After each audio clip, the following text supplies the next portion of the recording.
Halo, assalamualaikum warahmatullahi wabarakatuh. Pada video kali ini, saya akan berziarah ke makam waliullah yang ada di Sidoarjo. Waliullah tersebut adalah Nyai Dewi Sekardado. Siapakah beliau? Kita saksikan terus ya. Namun sebelum video dilanjut, boleh dong like, komen, dan subscribe-nya.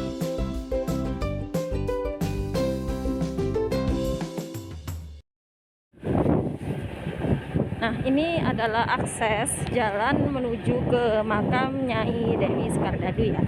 Jadi memang jalannya itu seperti ini karena memang ini adalah area tambak.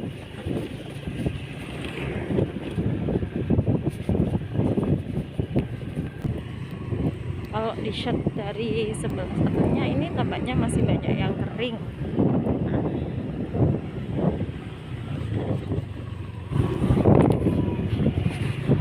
Kalau jalannya sendiri sih jalan paving gitu, tapi lumayan enak lah. Terus ada jalan yang rusak.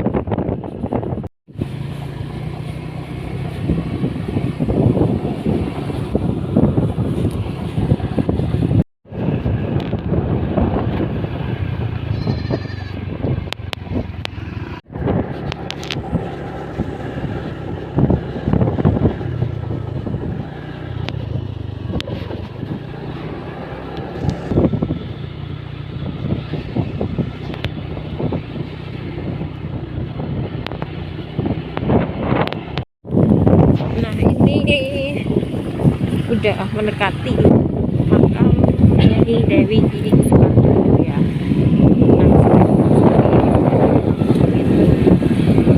Jadi sebentar lagi akan buka.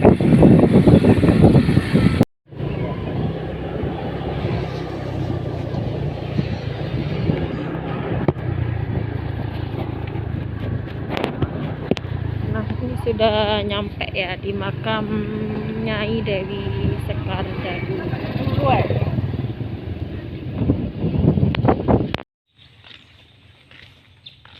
Jadi lokasinya seperti ini ya, guys.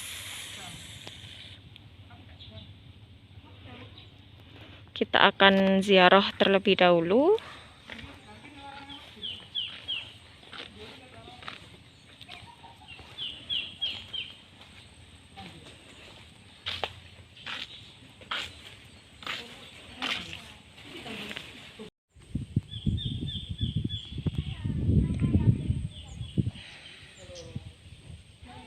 Nah, ini tuh sungai yang kalau misalnya aksesnya dari daerah Desa Kalipecabean itu naik perahu, nanti berhentinya di sini, di daerah sini, guys. Di daerah situ. Jadi kalau misalnya naik perahu itu sama juga sih aksesnya sekitar 1 jaman gitu ya. Tapi kalau ini tadi kan maksudnya saya dari daerah Desa Pesawan Buduran, jadi nggak sampai 1 jam. Tapi kalau misalnya dihitung dari masuk area kota juga sama, kurang lebih 1 jaman. Jadi sebelum kita ziarah, kita mau sholat zuhur dulu ya. Karena perjalanan sekitar tidak sampai 1 jam juga sih kalau dari pintu masuk desa Sawan. Jadi kita sholat dulu. Nah, ini tempat wudhunya.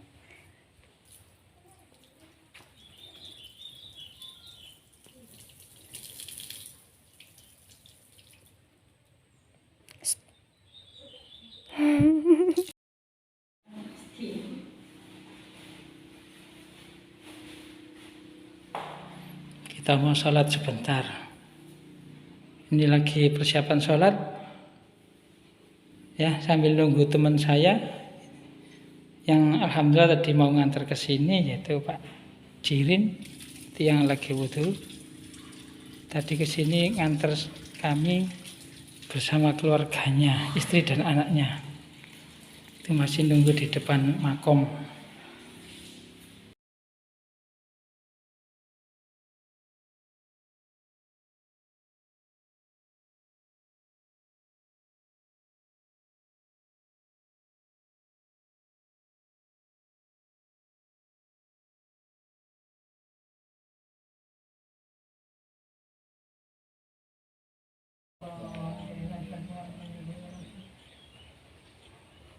Bismillahirrahmanirrahim. Di video kali ini saya akan menceritakan kisah pendakwa Islam yang asli keturunan kerajaan dari Indonesia. Namun sebelum kisah ini saya lanjutkan, perlu diketahui bahwasannya makam dari Nyai Dewi Sekardadu ini sudah diresmikan oleh Bapak Wakil Bupati Sidoarjo, yaitu Dr. Andes Haji Win Hendrarso MSI pada tahun 2002.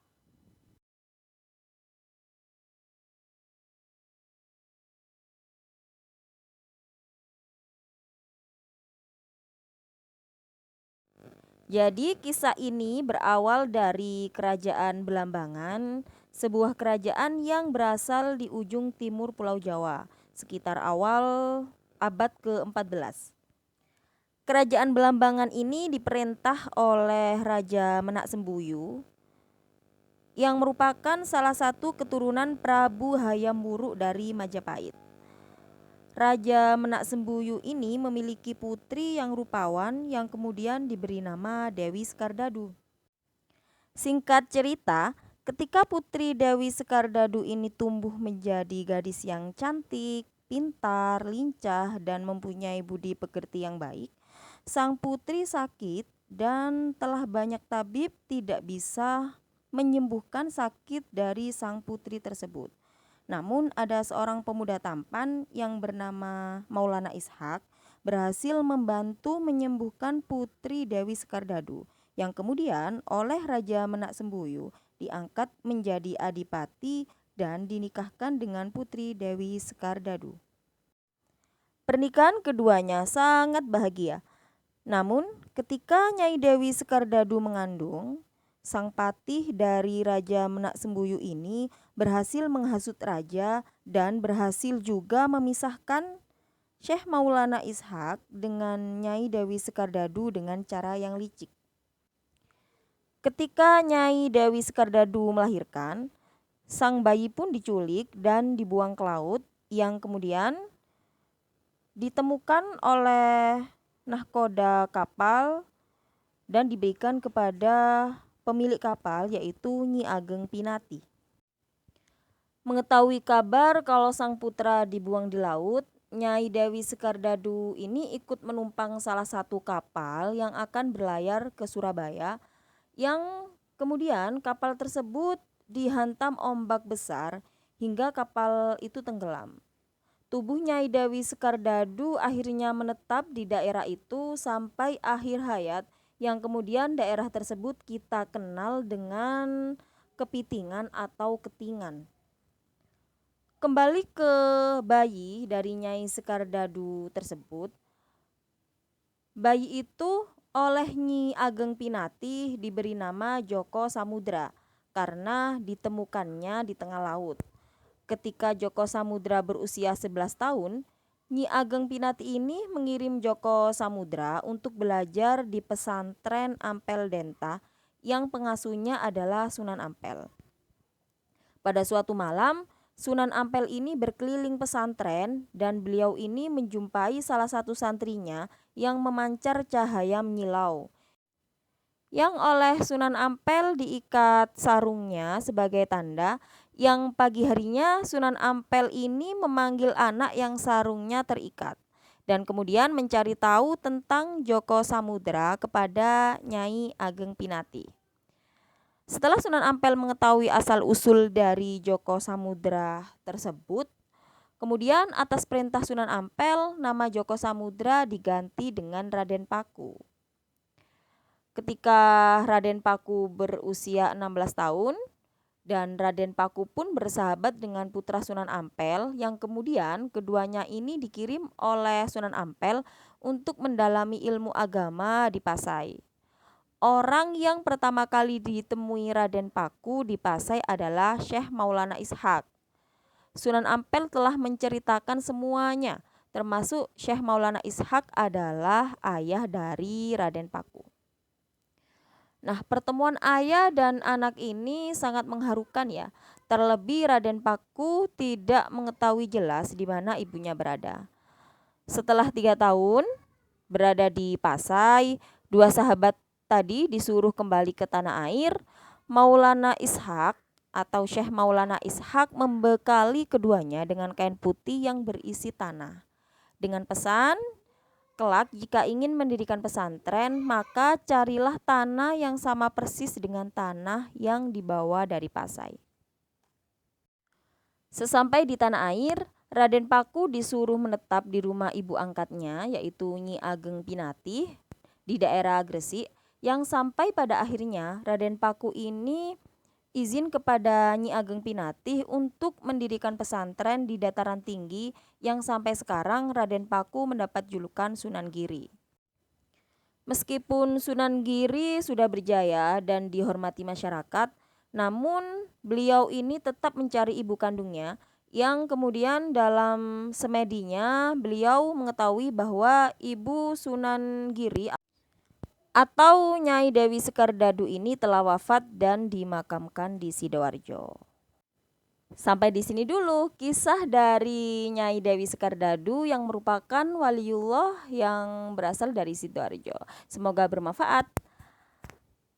Dan nantikan kisah-kisah kami selanjutnya. Jangan lupa ya, tekan tombol like, subscribe, kemudian komen. Terima kasih. Assalamualaikum warahmatullahi wabarakatuh.